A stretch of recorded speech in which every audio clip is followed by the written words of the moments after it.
वसुदेवसुतं देवं कंसचाणूरमार्दनम् देवकी परमानन्दम् कृष्णं वन्दे जगद्गुरो कृष्णं वन्दे जगद्गुरो ॐ नमो भगवते वासुदेवाय ॐ नमो भगवते वासुदेवाय ॐ नमो भगवते वासुदेवाय ॐ नमो भगवते वासुदेवाय वासु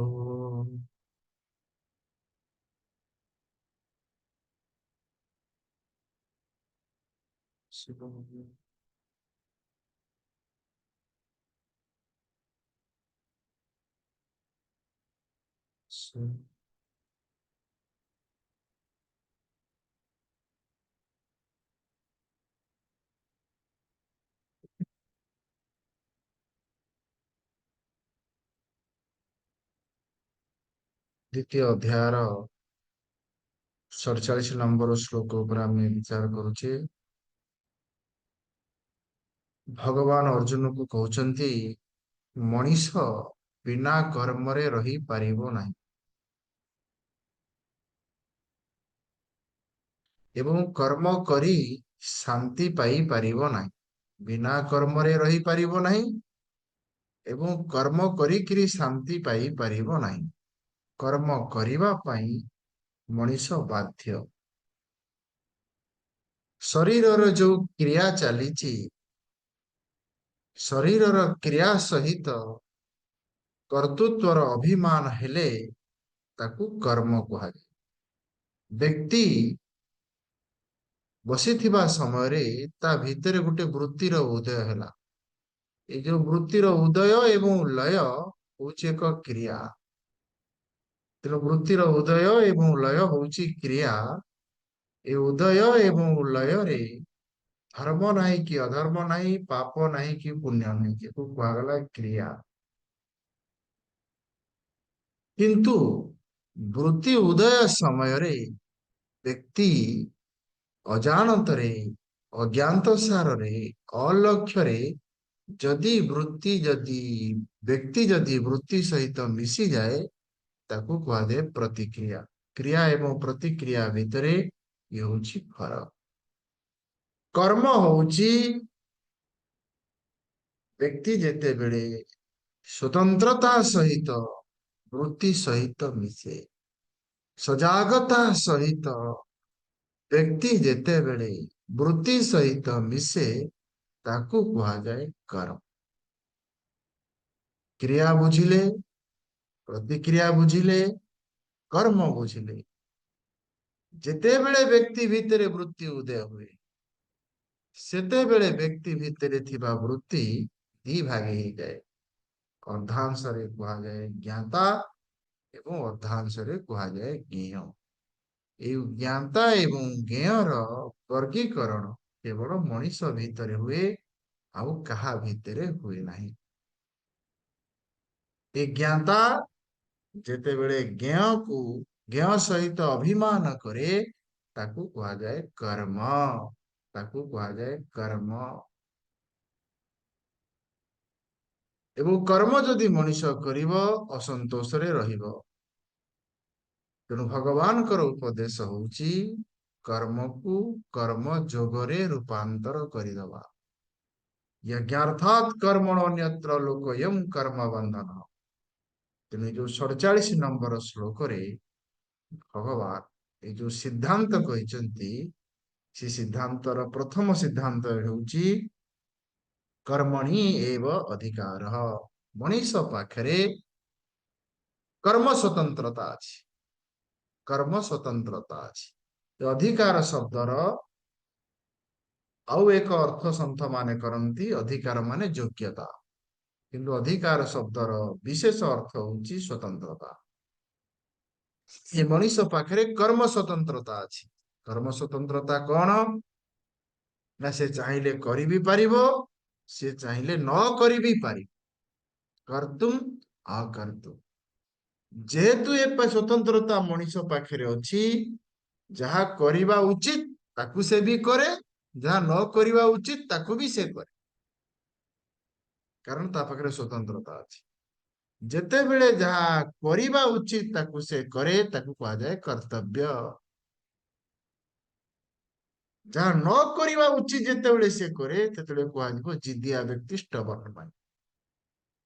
ତେଣୁ ଏ କର୍ତ୍ତୃ ସାମର୍ଥ୍ୟର ସେ ସଦୁପଯୋଗ ବି କରିବ ଏବଂ ଦୁରୁପଯୋଗ ବି କରିବ। ଠିକ ସେହିପରି ଭାବରେ ଏ ଯୋଉ ଅକର୍ତ୍ତୁମ ସ୍ୱତନ୍ତ୍ରତାର ସଦୁପଯୋଗ ଏବଂ ଅକର୍ତ୍ତୁମ ସାମର୍ଥ୍ୟର ଦୁରୁପଯୋଗ। ଅକର୍ତ୍ତୁମ ସାମର୍ଥ୍ୟର ସଦୁପଯୋଗ କଣ? ଯାହା ନ କରିବା ଉଚିତ ତାକୁ ନ କରିବା, ଯାହା ନ କରିବା ଉଚିତ ତାକୁ ନ କରିବା, ଏକୁ କୁହାଗଲା ସଂୟମ। ମିଛ କହିବା ଉଚିତ ନୁହେଁ, ମିଛ ନ କହିବା। ଚୋରି କରିବା ଉଚିତ ନୁହେଁ, ଚୋରି ନ କରିବା, ଏକୁ କୁହାଗଲା ସଂୟମ। ଦେଖନ୍ତୁ, ଅକର୍ତ୍ତୁମ ସ୍ୱତନ୍ତ୍ରତାର ସଦୁପଯୋଗ। ଠିକ ସେହିପରି ଭାବରେ ଏ ଅକର୍ତ୍ତୁମ ସ୍ୱତନ୍ତ୍ରତାର ଦୁରୁପଯୋଗ। ଯେହେତୁ ନ କରିବାର ସ୍ୱତନ୍ତ୍ରତା ମଣିଷ ପାଖରେ ଅଛି, ବେଳେ ବେଳେ ଯାହା କରିବା ଉଚିତ ତାକୁ ମଧ୍ୟ ସେ କରେ, ତାକୁ କୁହାଗଲା ଆଳସ୍ୟ। ଫରକଟା ବୁଝିହେଲା ନା ନାଇଁ? ଅକର୍ତ୍ତୁମ ସ୍ୱତନ୍ତ୍ରତାର ସଦୁପଯୋଗ ହେଲା ସଂୟମ, ଅକର୍ତ୍ତୁମ ସ୍ୱତନ୍ତ୍ରତାର ଦୁରୁପଯୋଗ ହେଲା ଆଳସ୍ୟ। ଯାହା କରିବା ଉଚିତ ଶାସ୍ତ୍ର କହିଲା ବ୍ରାହ୍ମ ମୁହୂର୍ତ୍ତେ ଉଦ୍ଦିଷ୍ଟ, ବ୍ରାହ୍ମ ମୁହୂର୍ତ୍ତରେ ଉଠିବା ଉଚିତ, ସେ କରିବନି। ଏଠି କଣ ହେଲା? ତେଣୁ ଅକର୍ତ୍ତୁମ ସ୍ୱତନ୍ତ୍ରତାର ସେ ଦୁରୁପଯୋଗ କରେ। ତେଣୁ ଭଗବାନ କହୁଛନ୍ତି, ଯେହେତୁ ବ୍ୟକ୍ତି ପାଖରେ ତିନି ପ୍ରକାର ସ୍ୱତନ୍ତ୍ରତା ଅଛି, এই ତିନି ପ୍ରକାର ସ୍ୱତନ୍ତ୍ରତାର ସିଏ ସଦୁପଯୋଗ ବି କରେ ଆଉ ଦୁରୁପଯୋଗ ବି କରେ। କର୍ତ୍ତୁମ ସ୍ୱତନ୍ତ୍ରତାର ଦୁରୁପଯୋଗ, ବ୍ୟକ୍ତି ଜିଦିଆ ହେଇଯାଏ, ଯାହା ନ କରିବା କଥା ତାକୁ ସେ କରେ। ଅକର୍ତ୍ତୁମ ସ୍ୱତନ୍ତ୍ରତାର ଦୁରୁପଯୋଗ, ଯାହା କରିବା ଉଚିତ ତାକୁ ସେ କରେନି, ଆଳସ୍ୟ। ଅନ୍ୟଥା କର୍ତ୍ତୁମ ସ୍ୱତନ୍ତ୍ରତାର ଦୁରୁପଯୋଗ। ଏହିପରି ଭାବରେ ବ୍ୟକ୍ତି ଦ୍ୱାରା ଏ ତିନି ପ୍ରକାର ଭୁଲ। ତେଣୁ ଭଗବାନ ଏଇଠି ଅର୍ଜୁନକୁ କହୁଛନ୍ତି, ଅର୍ଜୁନ, ଯେହେତୁ ବ୍ୟକ୍ତି ପାଖରେ ସ୍ୱତନ୍ତ୍ରତା ଅଛି, you are conscious, thought comes, ଯେତେବେଳେ ବୃତ୍ତି ଆସେ ବ୍ୟକ୍ତି ପାଖରେ ସ୍ୱତନ୍ତ୍ରତା ଅଛି। ଆଉ ଥରେ ବ୍ୟକ୍ତି ଯେତେବେଳେ ବୃତ୍ତି ସହିତ ମିଶିଯାଏ, ସେ କର୍ମ ଯେତେବେଳେ ଫଳ ହେଇଯାଏ, ଫଳରେ ସ୍ୱତନ୍ତ୍ରତା ନାହିଁ। ପ୍ରଥମ ନିୟମ ଗଲା। ତାପରେ ଦ୍ୱିତୀୟ ନିୟମରେ ଭଗବାନ କହୁଛନ୍ତି, ମା ଫଲେଷୁ କଦାଚନ। ଥରେ କର୍ମ ହେଇଗଲା ପରେ ଫଳରେ ଆଉ ସ୍ୱତନ୍ତ୍ରତା ନାହିଁ। ମୋ ଇଚ୍ଛା ହବ ନେବି, ମୋ ଇଚ୍ଛା ହବ ନେବି ନାହିଁ। ଭଗବାନ କହିଲେ, ଥରେ କର୍ମ ହେଇ ସାରିଲା ପରେ ବ୍ୟକ୍ତି ଫଳ ନବାକୁ ବାଧ୍ୟ। କର୍ମ କରିବା ପାଇଁ ବାଧ୍ୟ ନୁହେଁ, କିନ୍ତୁ ଫଳ ନବା ପାଇଁ ବାଧ୍ୟ। ନା ଭୁକ୍ତମ୍ କ୍ଷୀୟତେ କର୍ମ ଶତକୋଟି କଳ୍ପୈରପି ଅବଶ୍ୟମ୍ ଏବ ଭୋକ୍ତବ୍ୟମ୍ କୃତ କର୍ମ ଶୁଭାଶୁଭମ୍। ଅବଶ୍ୟମ୍ ଏବ ଭୋକ୍ତବ୍ୟମ୍, ଅବଶ୍ୟ ତାକୁ ଭୋଗିବାକୁ ପଡେ। ତେଣୁ ଇଏ ହେଲା ଲ ଅଫ କର୍ମ, ଇଏ ହେଲା କର୍ମର ନିୟମ, ଇଏ ହେଲା କର୍ମର ନିୟମ। କଣ କର୍ମର ନିୟମ? ନା ଧର୍ମ କଲେ ପୁଣ୍ୟ ହୁଏ, ପୁଣ୍ୟ କଲେ ସୁଖ ହୁଏ। ଧର୍ମସ୍ୟ ଫଳଂ ପୁଣ୍ୟଂ, ପୁଣ୍ୟସ୍ୟ ଫଳଂ ସୁଖം। ଯଦି ଜଣେ ସୁଖ ପାଉଛି, ସୁଖ ପଛରେ ପୁଣ୍ୟ ଅଛି, ପୁଣ୍ୟ ପଛରେ ଧର୍ମ ଅଛି। କର୍ମ ହଉଛି କାର୍ଯ୍ୟ କାରଣ ନିୟମ। ଏ ଦି ଲାଇନ କି ଦେଖନ୍ତୁ, ମନେ ରଖନ୍ତୁ। कौन कर्म होउची कार्य कारण नियम। जदि जड़े सुखे अच्छी ता पछरे तार पुण्य अच्छी एवं पुण्य पछरे धर्म अच्छी। कारण धर्म हैला कारण सुख हैला कार्य। चाणक्य कहले सुखस्य मूलम धर्मम दुखस्य मूलम अधर्म। जदि जड़े अधर्म करिवो सिए पाप हब एवं दुख पाइब। उल्टे देले जदि जड़े दुख पाउची सिए अधर्म करिछि। जदि जड़े अधर्म करिवो से दुख पाइब। जदि जड़े धर्म करिवो से सुख पाइब। जदि जड़े सुख पाउची से धर्म करिछि। तेणु भगवान अर्जुन को कहउछन्ति अर्जुन ये ହେଲା कर्मर नियम। ये ହେଲା कर्मर नियम। ये ହେଲା कार्य कारणर सिद्धांत।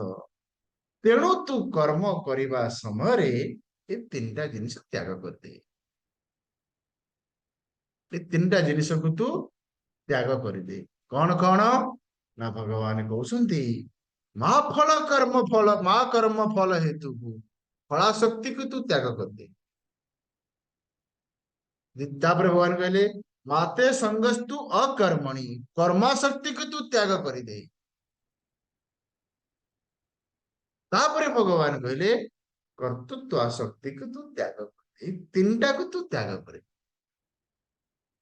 तीनटा को जदि तू त्याग करदेलु ताल तो कर्म कर्म जोग हो। तो कर्म आ तो पई बंधन हब नहीं। मा कर्म फल हेतु फलाशक्ति को तू त्याग करदे। माते संगस्तु अकर्मणि कर्माशक्ति को तू त्याग करदे। वर्तमान ए तीनटा जाक आम बुझा तापर ताकू केमती छाड़िबा भगवान 48 नंबर श्लोक रे कहिछ। तेणु 47 नंबर श्लोक रे ए चारिटा कथा कुहागला। कौन चारिटा कथा कुहागला? प्रथम कथा होची कर्मर नियम कुहागला। कर्मर नियम कुहागला।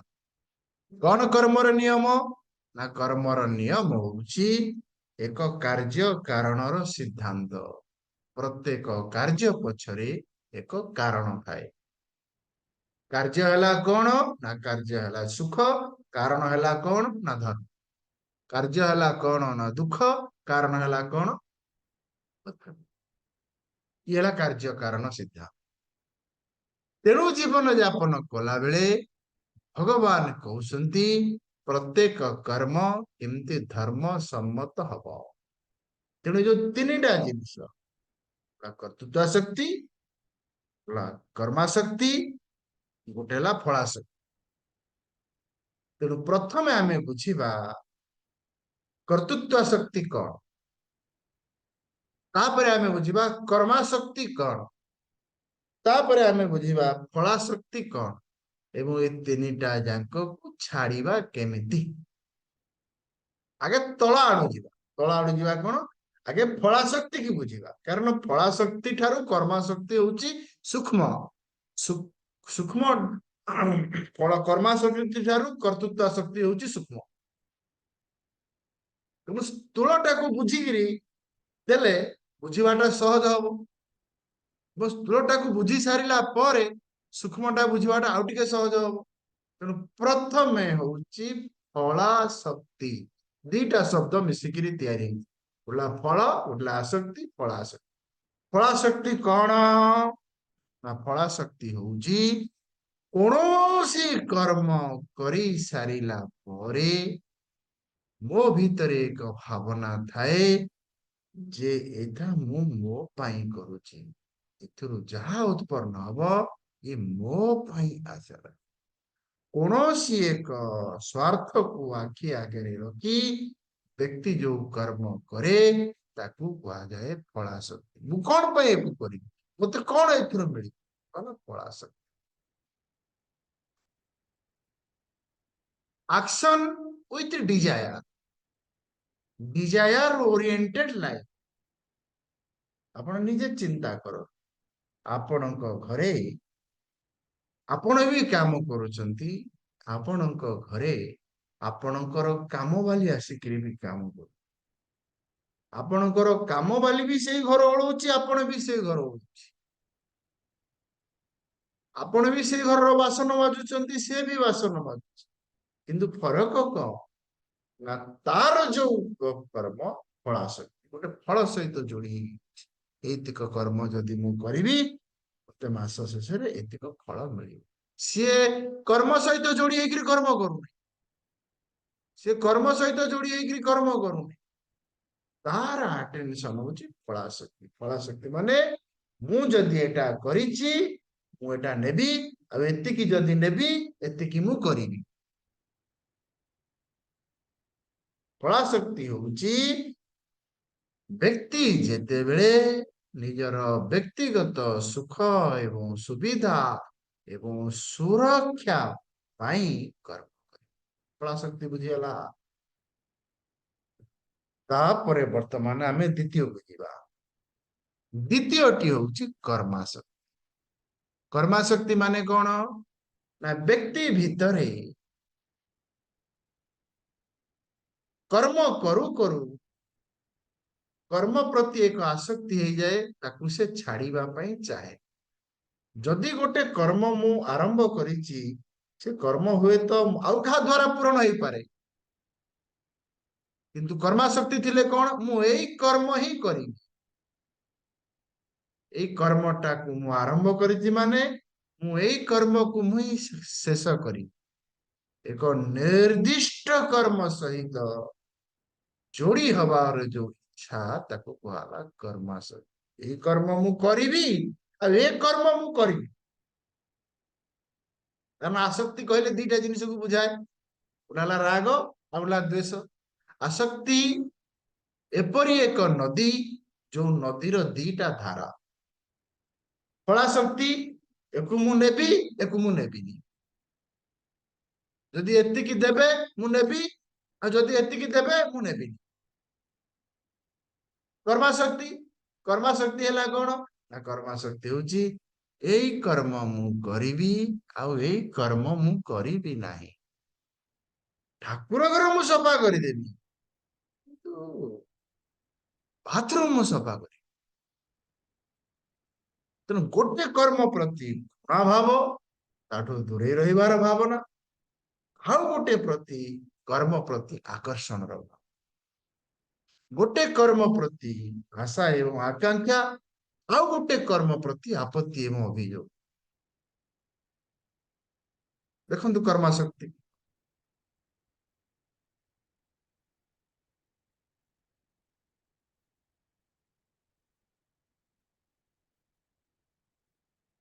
କର୍ମାଶକ୍ତି ହଉଛି ଅନ୍ତରଙ୍ଗ।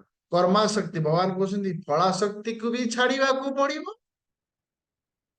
କର୍ମାଶକ୍ତିକୁ ବି ଛାଡିବାକୁ ପଡିବ ଏବଂ ଶେଷରେ କର୍ତ୍ତୃତ୍ୱ ଆସକ୍ତିକୁ ବି ଛାଡିବାକୁ ପଡିବ। ତିନି ନମ୍ବରକୁ ଆସନ୍ତୁ। ତିନି ନମ୍ବର ହଉଛି କର୍ତ୍ତୃତ୍ୱ ଆସକ୍ତି। କର୍ତ୍ତୃତ୍ୱ ଆସକ୍ତି କଣ ନା ଅହଂ କରୋମି ଇତି ଭାବଃ, ମୁଁ ହିଁ କରୁଛି, ମୁଁ ଯଦି ନ କରିବି ଏ କର୍ତ୍ତୃତ୍ୱ ଏ କାମଟା ହେଇପାରିବ ନାହିଁ। ପ୍ରକୃତରେ କାମ ସମଷ୍ଟିର ସହଯୋଗରେ ହଉଛି, କିନ୍ତୁ ବ୍ୟକ୍ତି ଯେତେବେଳେ ଭାବେ ଯେ ମୁଁ କରୁଛି, ମୁଁ କୁ ପ୍ରାୟୋରିଟି ଦିଏ, ତାକୁ କୁହାଗଲା କର୍ତ୍ତୃତ୍ୱ ଆସକ୍ତି। ସ୍ୱାମୀ ଅଖଣ୍ଡାନନ୍ଦ ଭାରତର ଜଣେ ଶ୍ରେଷ୍ଠ ବିଦ୍ୱାନ, ସେ ଗୋଟେ ତାଙ୍କର ଗୀତାର ବିବେଚନାରେ କି କର୍ତ୍ତୃତ୍ୱାସକ୍ତି କର୍ମାଶକ୍ତି ଫଳାଶକ୍ତିକୁ ବୁଝେଇଛନ୍ତି। କର୍ତ୍ତୃତ୍ୱାସକ୍ତି କଣ, କର୍ମାଶକ୍ତି କଣ, ଫଳାଶକ୍ତି କଣ? ସେ କହିଛନ୍ତି ଏକାଦଶୀ। ଏକାଦଶୀ ଦିନ ବହୁ ଏକାଦଶୀ ଦିନ ଉପବାସ, ଶାଶୁ ଅଖଣ୍ଡାନନ୍ଦୀଙ୍କ ଭାଷା କରୁଛି, ଦୃଷ୍ଟାନ୍ତ ହଉଛି ସ୍ୱାମୀ ଅଖଣ୍ଡାନନ୍ଦୀଙ୍କ। ଏକାଦଶୀ ଦିନ ଶାଶୁ ଏକାଦଶୀ କରିଛି, ଉପବାସ ରହିଛି, ସିଏ ଆମିଷ ଖାଇବ ନାହିଁ, କିନ୍ତୁ ଘରକୁ ଆମିଷ ଆସିଲା। ଏଣୁ ଯେମିତି ଆମିଷ ଆସିଲା ଇଏ ମନେ ମନେ ଭାବୁଛି ଯେ ମୁଁ ରୋଷେଇ ନ କଲେ ଆଉ ଆମିଷ ଟା ଭଲ ହବ, ମୁଁ ରୋଷେଇ କରିବି କିନ୍ତୁ ମୁଁ ଖାଇବି। ଏକୁ କୁହାଗଲା କର୍ତ୍ତୃତ୍ୱ ଆସକ୍ତି। ଭଲ ହେଇଛି ଯେ କର୍ତ୍ତୃତ୍ୱ ଆସକ୍ତି କଣ ମୁଁ କୁ ଯୋଡିବା, ତେଣୁ ସ୍ୱାମୀ ଅଖଣ୍ଡାନନ୍ଦ ଜୀ କହିଲେ କର୍ତ୍ତୃତ୍ୱ ଆସକ୍ତି ହଉଛି ବ୍ୟକ୍ତି ସମଷ୍ଟିର ସହଯୋଗରେ କର୍ମ ହଉଥିଲେ ମଧ୍ୟ ସହଯୋଗିତାକୁ ସହଭାଗିତାକୁ ପ୍ରାଧାନ୍ୟ ନ ଦେଇ ବ୍ୟକ୍ତିତ୍ୱକୁ ପ୍ରାଧାନ୍ୟ ଦିଏ। ଇଏ ହଉଛି 47 ନମ୍ବର ଶ୍ଲୋକ। ତେଣୁ 47 ନମ୍ବର ଶ୍ଲୋକରୁ ଆମେ ଏଇ 4ଟି ଜିନିଷକୁ ଶିଖିଲେ। ନମ୍ବର ୱାନ କର୍ମର ନିୟମ ହଉଛି କାର୍ଯ୍ୟ କାରଣ ସିଦ୍ଧାନ୍ତ। ହେଲା 1 ନମ୍ବର। କର୍ମର ନିୟମ ହଉଛି କାର୍ଯ୍ୟ କାରଣ ସିଦ୍ଧାନ୍ତ। ये विश्वासर विषय नुहे, ये विचार विषय। जे धर्म करिब से सुख पाउछि, जे सुखरे अछि से धर्म। आज्ञा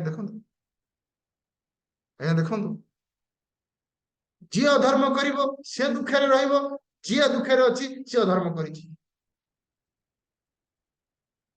धर्मस्य फलम पुण्यम, पुण्यस्य फलम सुखम।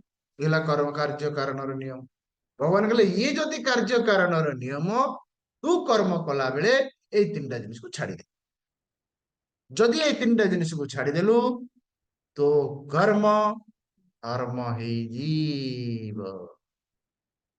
केमति ताले ताकू छाड़ीबा से होची परवर्ती श्लोक एवं से होची 48 नंबर श्लोक।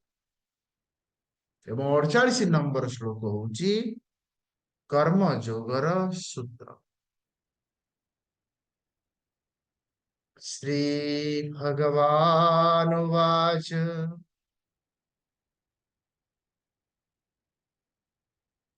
योगस्थ कुरु कर्माणि संगम त्यक्त्वा धनंजय सिद्ध्य सिद्ध्यो समो भूत्वा समत्वं योग उच्यते। योगस्थ कुरु कर्माणि संगम त्यक्त्वा धनंजय सिद्ध्य सिद्ध्यो समो भूत्वा समत्वं योग उच्यते। भगवान कौन कहले 3टा जिनिस तते छाड़ीबा को पड़ियो। ताले छाड़ीबे केमती? 3टा जिनिस तते छाड़ीबा पे हेले तते आउ 3टा जिनिस सहित जोड़ी हवा पे हेला। जोड़ी हेकिरी छाड़ी, छाड़ी किरी जोड़ी हवानी, जोड़ी हेकिरी तू छाड़ी। कौन ना कर्म करिबा पूर्वरु योगस्थ कर्माणि कुरु। कर्म करिबा समय रे संगम त्यक्त्वा कर्माणि कुरु। कर्म करी सारिला परे सिद्ध्य सिद्ध्यो समभूत्वा। गोटेला कर्म करिबा पूर्वरु, गोटेला कर्म करी सारिबा परे, गोटेला कर्म करिबा समय रे। प्रथमे आमे देखिबा कर्म करिबा पूर्वरु। कर्म करिबा पूर्वरु भगवान कहले योगस्थ। देखंतु योगस्थ ला योगस्थ, योगस्थ शब्दर अर्थ भगवान शंकराचार्य तांको टीकारे लिखिचंती। शंकराचार्य लिखिले केवलम ईश्वरं प्रीत्यर्थम योगस्थ। केवलम ईश्वरं प्रीत्यर्थम। कर्म करिबा पूर्वरु व्यक्ति भितरे यही भले देखो जोगस्थ शब्दर अर्थ भगवान भाष्यर केवलम ईश्वर प्रीत्यर्थम। कर्म करिबा पूर्वरु व्यक्तिर प्रयोजन रहिबा दरकारे जे कर्मटा होची प्रभुंकर प्रीति पाई। ईश्वर प्रीत्यर्थम, ईश्वर शब्दर अर्थ होची समष्टि। 3टा जिनिस बेष्टिर सुविधा सुख एवं सुरक्षा पाई जो कर्म करा जाए ताकू कहा जाए साधारण कर्म। समष्टिर सुविधा सुख एवं सुरक्षा पाई जो कर्म करा जाए ताकू कहा जाए कर्म योग। तो भगवान कहउछंती जो कर्म मु करिवी मो भितरे प्रथमे रहिबो योगस्थ। योगस्थ माने ईश्वर प्रीति अर्थम। शंकराचार्य लिखिଛନ୍ତି ବିଭିନ୍ନ ବିଭିନ୍ନ ଟିକା ମଧୁସୂଦନ ସରସ୍ୱତୀ ସେ ତାଙ୍କର ଅର୍ଥ କରିଛନ୍ତି, ଶ୍ରୀଧର ସ୍ୱାମୀ ତାଙ୍କର ଅର୍ଥ କରିଛନ୍ତି। କିନ୍ତୁ ଭଗବାନ ଶଙ୍କରାଚାର୍ଯ୍ୟ କହିଲେ କର୍ମ କରିବା ପୂର୍ବରୁ ମୁଁ ଭଗବାନଙ୍କର ସେବକ ହେଇକିରି କାମ କରିବି। ମୁଁ ଭଗବାନଙ୍କର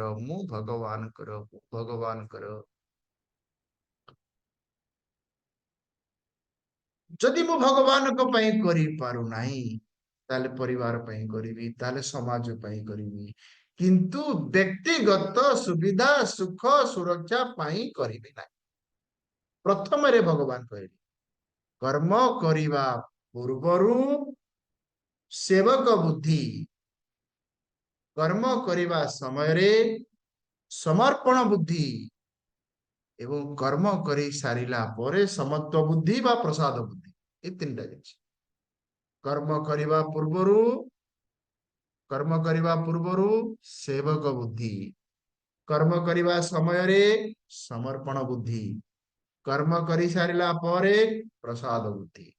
କାହିଁକି ନା ପ୍ରସାଦ ବୁଦ୍ଧି ଦ୍ୱାରା ଫଳାଶକ୍ତି ଯିବ, ସମର୍ପଣ ବୁଦ୍ଧି ଦ୍ୱାରା କର୍ମାଶକ୍ତି ଯିବ, ସେବକ ବୁଦ୍ଧି ଦ୍ୱାରା କର୍ତ୍ତୃତ୍ୱ ଆସକ୍ତି ଯିବ। ତିନି ପ୍ରକାର ଆସକ୍ତିର ନିବୃତ୍ତି ପାଇଁ ତିନି ପ୍ରକାର ବୁଦ୍ଧି କୁହାଯାଇଛି। ତେଣୁ ଏହାର ଅନ୍ୟ ନାମ ହଉଛି ବୁଦ୍ଧି ଯୋଗ। କାହିଁକି ବୁଦ୍ଧି ଯୋଗ କୁହାଗଲା? କାହିଁକି ବୁଦ୍ଧି ଯୋଗ କୁହାଗଲା?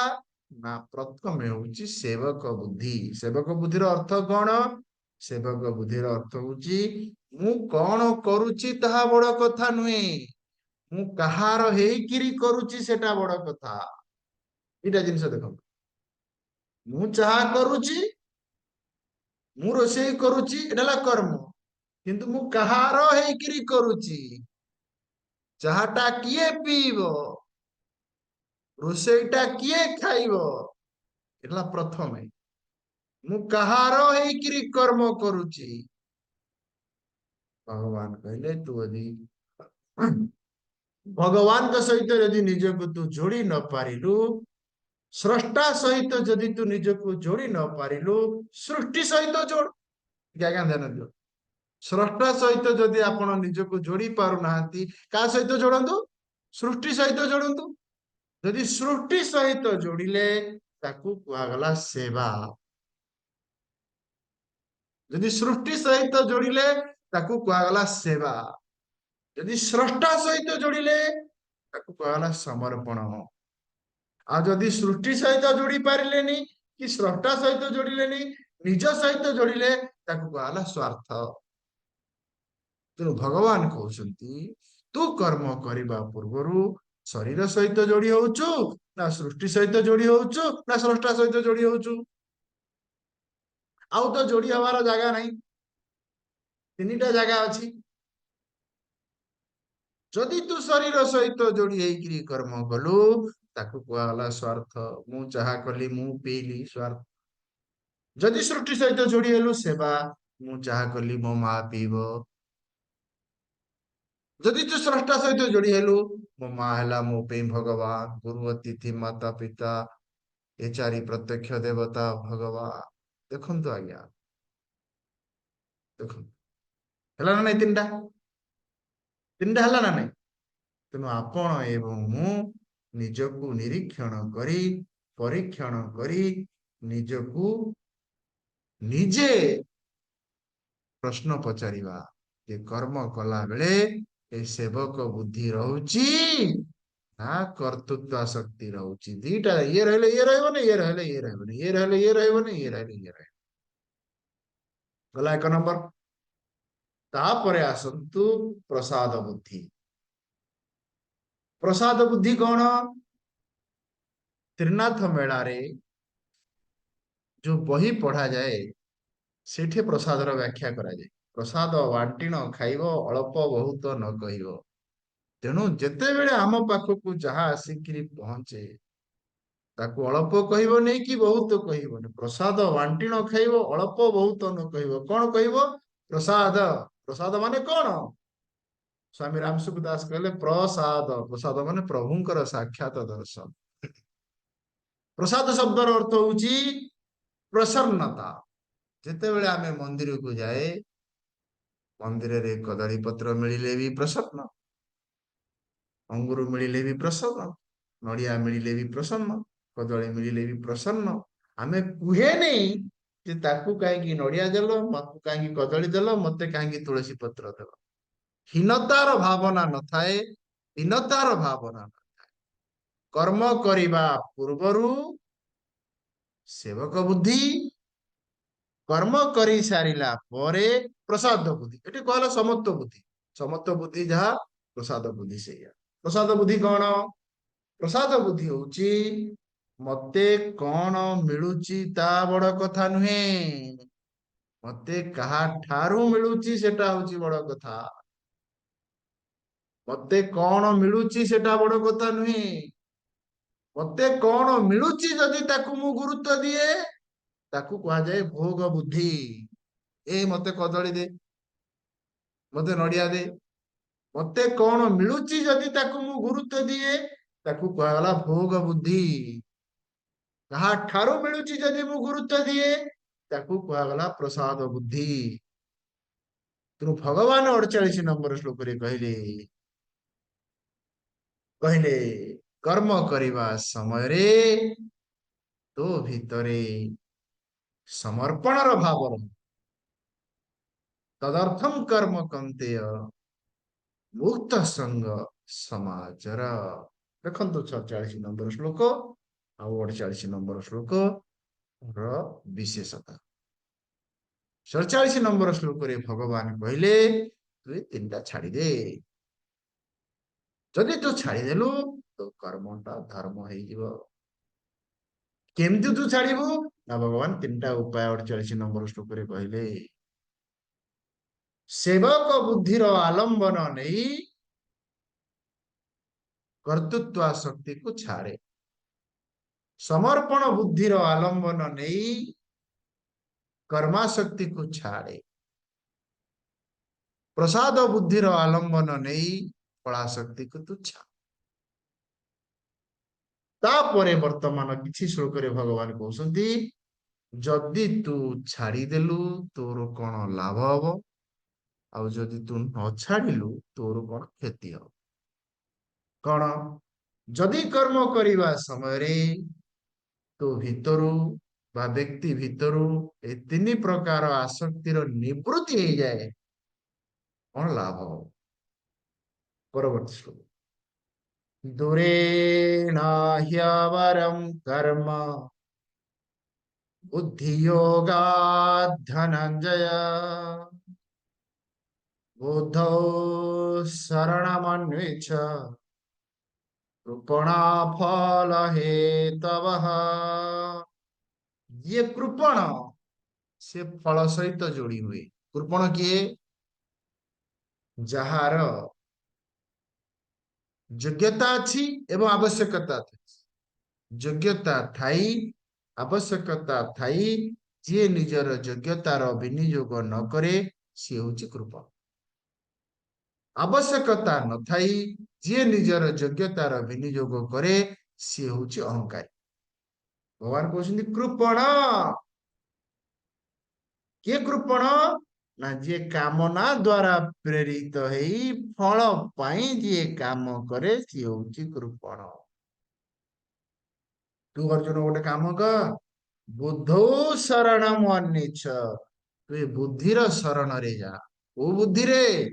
ନା ପ୍ରସାଦ ବୁଦ୍ଧି କର୍ମ କରି ସାରିଲା ପରେ, ସମର୍ପଣ ବୁଦ୍ଧି କର୍ମ କରିବା ସମୟରେ ଏବଂ ସେବକ ବୁଦ୍ଧି କର୍ମ କରିବା ପୂର୍ବରୁ। ବୁଦ୍ଧୌ ଶରଣମ୍ ଅନ୍ୱିଚ୍ଛ ବୁଦ୍ଧି योगात् धनंजय। बुद्धि योगात् कर्म दूरेण हि अवरम। भगवान कहले उठला साधारण कर्म आ उठला कर्म जग। कौन? ना ढला अवर, अवर माने निकृष्ट, ढला बर, बर मानला उत्कृष्ट। जो व्यक्ति कर्म करने समय कर्तृत्व शक्ति, कर्मा शक्ति, फला शक्ति माने जे मते एटा दब मु एटा करी एटा करूची माने मु एटा नेबी। भगवान कहले अबर, देखो शब्द अछि अबर, अबर माने निकृष्ट। ଆଉ ଯେ ଏଇ ସହିତ ଯୋଡି ହେଇକିରି ହଉଛି ବୁଦ୍ଧି ଯୋଗାତ୍ କର୍ମ ଅବରମ୍, ଅବରମ୍ ମାନେ ନିକୃଷ୍ଟମ୍। ଯେହେତୁ ଏଟା ହଉଛି ନିକୃଷ୍ଟ, ତୁ ତାକୁ କଣ କର ନା ତାକୁ ତ୍ୟାଗ କରିଦେ, ତାକୁ ତୁ ତ୍ୟାଗ କରିଦେ। ତେଣୁ ଭଗବାନ 50 ନମ୍ବର ଶ୍ଲୋକରେ ଗୋଟେ ତୁଳନାତ୍ମକ ବିବେଚନା କରି ଆମ ସାମ୍ନାରେ ରଖିଦେଲେ ଯେ ଇଏ ହଉଛି କର୍ମ। କର୍ମ କଣ? ବ୍ୟକ୍ତିଗତ ସୁବିଧା, ବ୍ୟକ୍ତିଗତ ସୁଖ, ବ୍ୟକ୍ତିଗତ ସୁରକ୍ଷା ପାଇଁ ବ୍ୟକ୍ତିର ପ୍ରବୃତ୍ତି। ତାପରେ କର୍ମଯୋଗ, କର୍ମଯୋଗ ବ୍ୟକ୍ତିଗତ ନୁହେଁ, ବ୍ୟକ୍ତି ସମଷ୍ଟି ପାଇଁ କର୍ମ କରେ।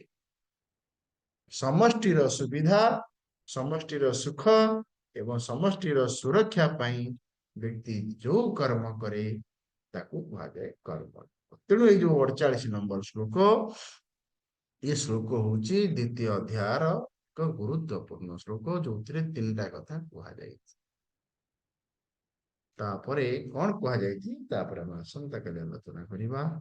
ତେଣୁ ଇଏ ହଉଛି ଭଗବତ ଗୀତାର ପ୍ରଥମ ଏବଂ ପ୍ରଧାନ ଉପଦେଶ। ଭଗବତ ଗୀତାରୁ ଯଦି ମୁଁ କିଛି ଶିଖିବି, ପ୍ରଥମେ ହଉଛି ସ୍ୱଧର୍ମ ବୁଦ୍ଧି ବା କର୍ମ ଯୋଗ ବା ବୁଦ୍ଧି ଯୋଗ। ଗୀତା ଦ୍ୱିତୀୟ ଅଧ୍ୟାୟରେ ଭଗବାନ ତାର ନାଁ ଦେଇଛନ୍ତି କଣ? ବୁଦ୍ଧି ଯୋଗ। ବୁଦ୍ଧି ଯୋଗ ମାନେ ଏଇ ବୁଦ୍ଧି ସହିତ କର୍ମ ପଛରେ ଥିବା ମନୋଭାବକୁ ଏଠି କୁହାଯାଇଛି ବୁଦ୍ଧି। ଯୋଉ କର୍ମ କରୁଥିଲେ ମଧ୍ୟ କର୍ମ ପଛରେ ଏଇ 3 ପ୍ରକାର ମନୋଭାବ ରହିବା ଦରକାର। ତାହେଲେ ଯାଇକିରି କର୍ମଟା କର୍ମ ଯୋଗରେ ରୂପାନ୍ତର ହେଇଯିବ। କର୍ମ ଯୋଗ ରୂପାନ୍ତର ହେଇଗଲେ ସେ ଅନ୍ତଃକରଣ ଶୁଦ୍ଧି ହବ। योगिनः कर्म कुर्वन्ति संगम त्यक्त्वा आत्मसिद्धाय। आसंताकाली देखिबा। हरि ओम। ओम सर्वे भवन्तु सुखी, सर्वे सन्तु निरामयाः, सर्वे भद्राणि पश्यन्तु।